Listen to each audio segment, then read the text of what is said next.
Hi friends, ఇవాళ మా ఊరికి వచ్చాను.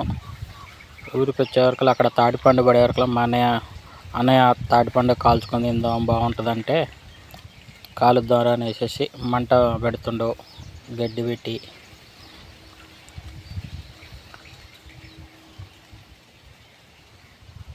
కొబ్బరి పీసు తాటి ఆకులు అన్నీ వేసేసి మంట పెట్టినాం. అటు ఇటుగా గాలి వస్తుంది, మండట్లేదు. అది చివరికి అంటుకుంది.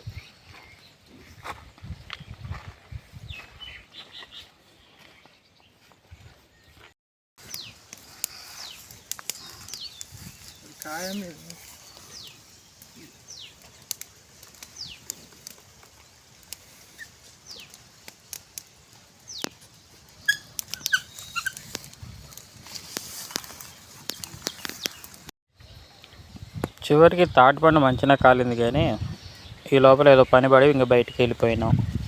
వచ్చి తిందాం అనే లోపల నైట్ అయిపోయింది, మర్చిపోయాను. పొద్దున్న చూస్తే అదంతా మంచిగా ఉంది. ఇంకేం తింటాం, మళ్ళీ కొత్తగా పడ్డప్పుడు మళ్ళీ చేసుకుందాం. తినేదాం. మనిషి జీవితం ఎట్లుంటుందంటే వండుకునే తినే అంత టైం కూడా లేదు.